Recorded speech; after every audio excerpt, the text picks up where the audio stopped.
नमस्कार मित्रों, मैं विवेकानंद मिश्र एक बार पुनः आप सभी का आपके अपने यूट्यूब चैनल में बहुत बहुत स्वागत, वंदन एवं अभिनंदन करता हूँ। मित्रों, देखते हैं आश्रम व्यवस्था। ब्रह्मचारी गृहस्थ च वानप्रस्थो यत्यस्थता यते गृहस्थ प्रभावः चत्वारा पृथगमा आश्रमा। अर्थात ये मनुस्मृति में बताया गया है कि ब्रह्मचारी, गृहस्थ, वानप्रस्थ और यति अर्थात सन्यासी, ये चारों आश्रम पृथक होते हुए भी गृहस्थ आश्रम से ही प्रकट हुए हैं। आश्रम शब्द की उत्पत्ति अर्थ देखते हैं इसका क्या है। आश्रम शब्द की उत्पत्ति संस्कृत के श्रम धातु से हुई है। श्रम धातु से, जिसका अर्थ परिश्रम करने से होता है।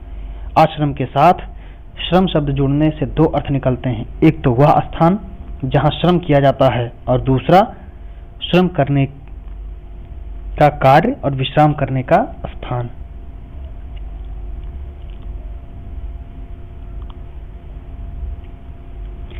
इस आधार पर हम कह सकते हैं कि आश्रम जीवन की यात्रा में कार्य करने और ठहरने का स्थान है, जहां केवल आराम करने के लिए ही रुका जाता है, जिससे व्यक्ति अगली यात्रा के लिए तैयार हो सके।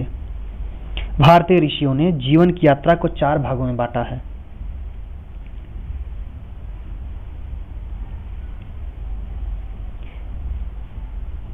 ये कहना उचित होगा कि ऋषियों ने जीवन को 100 वर्षों में मानकर इसको 4 भागों में बांट दिया है, जिनमें 25 वर्ष ब्रह्मचर्य के, 25 वर्ष गृहस्थ के, 25 वर्ष वानप्रस्थ और 25 वर्ष सन्यास आश्रम के लिए दिए हैं। आश्रम 4 प्रकार के बताए गए हैं। कर्म के अनुसार व्यक्ति के जीवन को व्यवस्थित करने के लिए ही 4 आश्रमों की व्यवस्था की गई है। कर्म के अनुसार, ना कि जाति के आधार पर।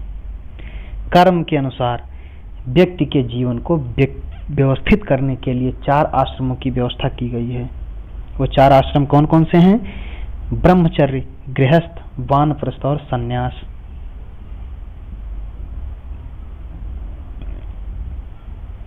महाकाव्यों में भी 4 आश्रमों का उल्लेख मिलता है। पातंजलि और मनु ने भी इसका स्पष्ट उल्लेख किया है। ब्राह्मणों के लिए तो 4 आश्रम आवश्यक बताए गए हैं। अन्य वर्णों के लिए 3 आश्रम आवश्यक थे। सन्यास केवल ब्राह्मण के लिए आवश्यक बताया गया है। पुराणों में भी इसका उल्लेख मिलता है। जो ब्रह्मचर्य है,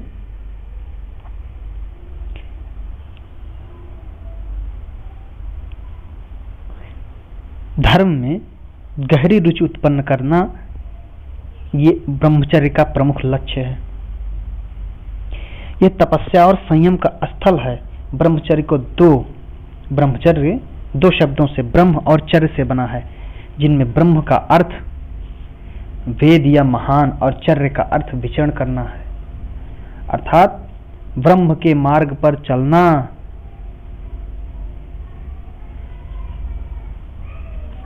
ही ब्रह्मचर्य है।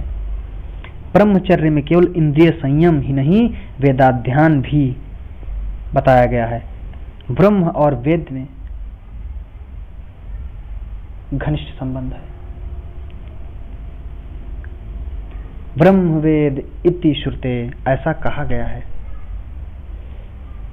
वेद मार्ग पर चलना अर्थात ब्रह्म ज्ञान प्राप्त करना ही इसका अर्थ होता है।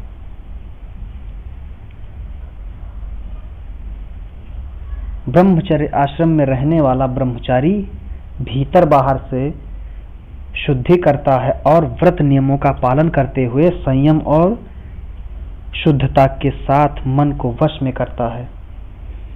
प्रातः, सायं, संध्योपासना, सूर्य उपासना,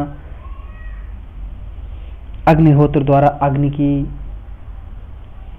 आराधना करना, सुबह दोपहर शाम स्नान करना, गुरु की वंदना करना, नित्य भिक्षा मांगकर गुरु को अर्पित करना, स्वाध्याय में सदैव लगे रहना, ये ब्रह्मचर्य के कर्म बताए गए हैं। उपनयन अर्थात जनेऊ संस्कार होने के पश्चात ही ब्रह्मचर्य आश्रम का प्रारंभ माना जाता है। उप का अर्थ होता है निकट और नयन का अर्थ होता है ले जाना, अर्थात उपनयन द्वारा गुरु के निकट ले जाया जाता था, आज भी ले जाया जाता है। उपनयन संस्कार के बिना ब्रह्मचर्य आश्रम में प्रवेश नहीं हो सकता था और न आज हो सकता है। शास्त्रों के अनुसार उपनयन के पश्चात ही द्विज की संज्ञा दी जाती है। उपनयन शूद्र को छोड़कर तीनों वर्णों का होता है। आयु की दृष्टि से उपनयन संस्कार का महत्व बताया गया है। ब्राह्मण बालक को 8 वर्ष की आयु में यज्ञोपवीत धारण कर लेना अनिवार्य है। क्षत्रिय को 11 वर्ष और वैश्य के लिए 12 वर्ष में जनेऊ धारण करना निश्चित बताया गया है। गृहस्थ के लिए आवश्यक है कि वह ब्रह्मचारी को भिक्षा दे। ब्रह्मचारी का जीवन सभी धर्मों में श्रेष्ठ और आदरयुक्त होता था। ब्रह्मचारी को नृत्य, गायन, वाद्य, सुगंधित वस्तु, जूता, छाता, अंजन, हंसना, स्त्री से वार्तालाप करना, उसको स्पर्श करना, ये निषिद्ध था। ये रोक थी इन बातों पर। उनके लिए कर्म क्या था? अहंकारहीन होना, अहंकार नहीं होना चाहिए, सदा सत्य बोलना और ब्रह्म मुहूर्त में जगना, ये ब्रह्मचर्य के कर्म थे। सदाचार और सच्चरित्रता का पालन करना ही ब्रह्मचारी की अनुपम साधना थी। शौच, संतोष, तप, स्वाध्याय और ईश्वर की आराधना करना ही ब्रह्मचारी का मुख्य नियम था। यम के अंतर्गत अहिंसा, सत्य, अस्तेय, ब्रह्मचर्य और अपरिग्रह का पालन करना अनिवार्य था। ब्रह्मचर्य आश्रम की अवधि लगभग 12 वर्ष मानी जाती थी। दूसरा आश्रम गृहस्थ आश्रम। विवाहोपरांत गृहस्थ आश्रम प्रारंभ होता था। मन ने तो गृहस्थ आश्रम की यहां तक की प्रशंसा कर दी है कि जिस प्रकार सभी नद सागर में संस्थित हो जाते हैं, उसी प्रकार सभी आश्रम गृहस्थ में सम्मिलित हो जाते हैं, समा जाते हैं। इस आश्रम में पति पत्नी मिलकर धर्म आचरण करते हुए जीवन यापन करते हैं। अन्य आश्रम इसी आश्रम पर निर्भर करते हैं।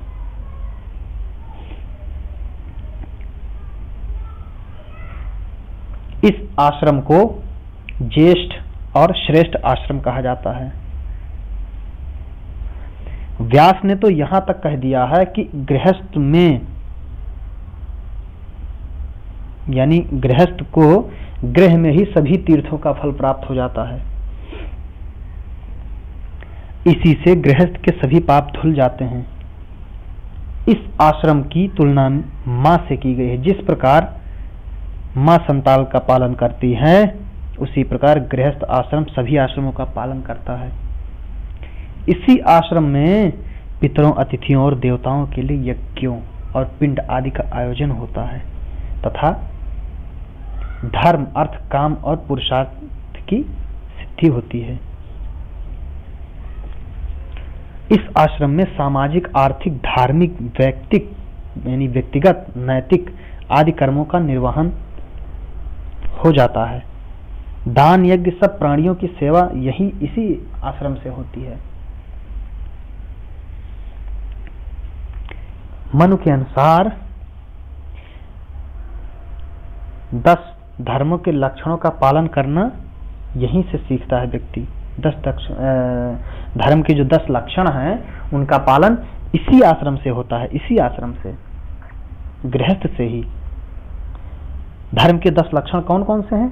धृति, क्षमा, दमा, अस्तेय, शौच, इंद्रिय निग्रह, ज्ञान, विद्या, सत्य और क्रोध त्याग। महाभारत में 5 प्रकार के गृहस्थ के कर्म बताए गए हैं। कौन कौन से हैं?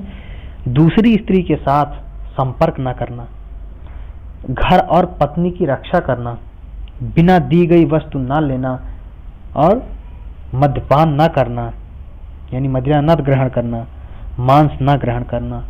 धर्म का पालन इसी आश्रम में होता है और धर्म जो इस आश्रम में किया जाता है वही परलोक में जाता है।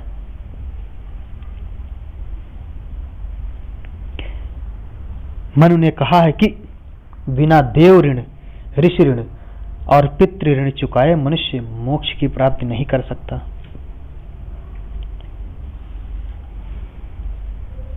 जिस प्रकार गृहस्थ के लिए ऋणों से मुक्ति पाना अनिवार्य बताया गया है, उसी प्रकार 5 यज्ञों को भी पूरा करना गृहस्थ के लिए अनिवार्य बताया गया है। जैसे ब्रह्म यज्ञ,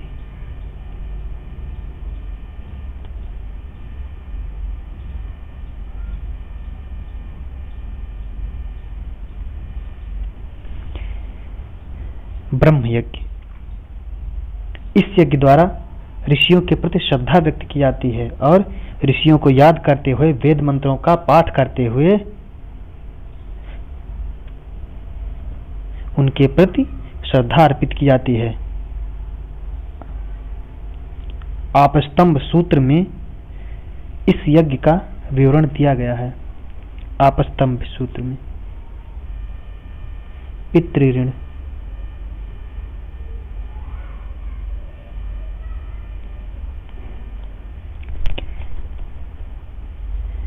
पितृ अपने पितरों के प्रति कृतज्ञता व्यक्त करने के लिए किया जाता है।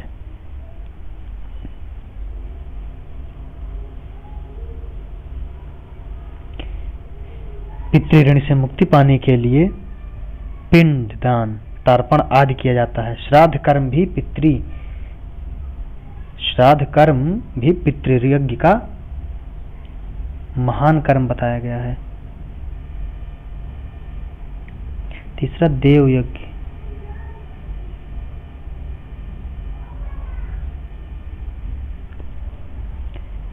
देवताओं का पूजन अर्चन करना, बलि देना,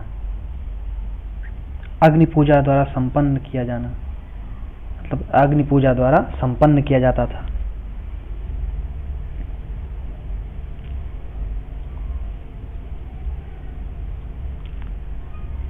बलि का अर्थ उपहार होता है।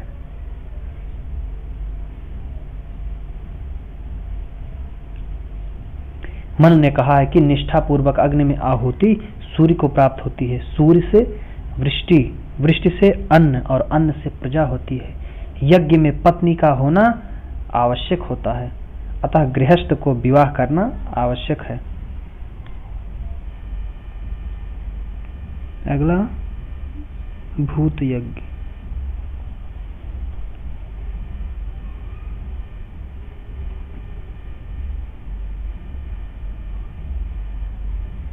पितृयज्ञ होगा, क्षमा कीजिएगा।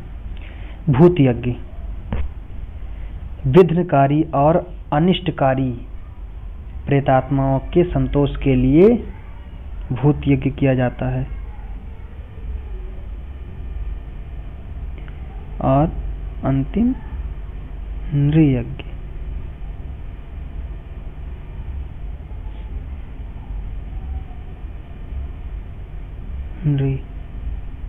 नृयज्ञ, इस यज्ञ को अतिथि यज्ञ भी कहते हैं। अतिथि सत्कार गृहस्थ का बहुत बड़ा धर्म और कर्म भी था। अतिथि देवता माना जाता था। ऐसी मान्यता थी कि अतिथि गृह स्वामी का भोजन नहीं करता, वरन उसके पापों को भक्षण करता है। अर्थात यदि कोई अतिथि आपके यहाँ भोजन कर रहा है तो आपके घर का जो मालिक होता है उसके पाप का वो भक्षण कर रहा है, उसके पाप को धुल रहा है। अतिथि किसी भी जाति का क्यों ना हो, वह सत्कार योग्य होता है। किसी भी जाति और किसी भी धर्म, यानी कि किसी भी वर्ण आश्रम से आया हुआ व्यक्ति अतिथि देवता के समान माना जाता है।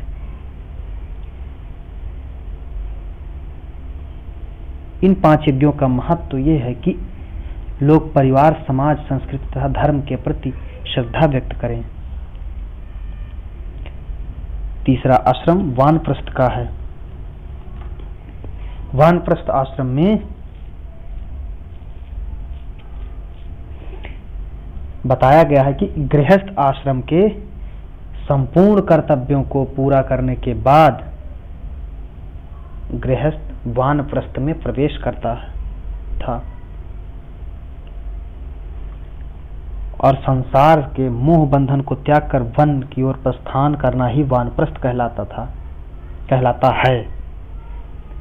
गौतम ने वानप्रस्थ के लिए वैखानस शब्द प्रयोग किया है।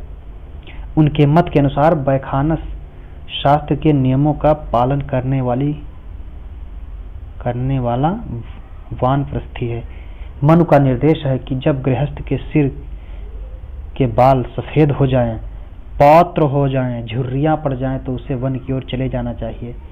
वन में पत्नी भी जा सकती है, पत्नी के जाने का भी विधान है। जो संन्यास आश्रम होता था इसको चतुर्थ आश्रम भी कहते हैं। यह आश्रम मोक्ष प्राप्ति के लिए होता है। इस आश्रम में व्यक्ति सारे संसार के मोह माया को त्याग करके एकांत में या भ्रमण करते हुए ईश्वर को प्राप्त करने की चेष्टा करता है। संन्यास आश्रम के लिए एक शर्त है कि जो व्यक्ति उपर्युक्त तीनों ऋणों से मुक्त हो जाए, संन्यास योग्य केवल वही हो सकता है। मनुस्मृति में बताया गया है कि जो व्यक्ति बिना ऋणों को पूरा किए हुए मोक्ष सेवन के लिए संन्यास ग्रहण करता है वह नरक का भागी होता है। संन्यास का उद्देश्य मोक्ष प्राप्त करना है। सन्यासी के लिए भ्रमणशीलता का निर्देश दिया गया है। सिर के बाल, दाढ़ी, मूछ और नखों को न कटवाना, भिक्षा प्राप्त करना, दंड कमंडल साथ रखना, किसी भी जीव को दुख दिए बिना ही नित्य भ्रमण करना ही सन्यासी का कर्तव्य बताया गया है।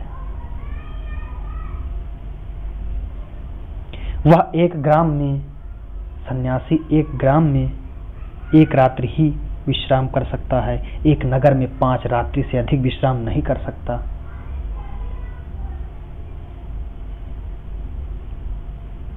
ऐसा सन्यासी के लिए बताया गया है। इस प्रकार हम लोगों ने चारों आश्रमों के विषय में जाना। धन्यवाद।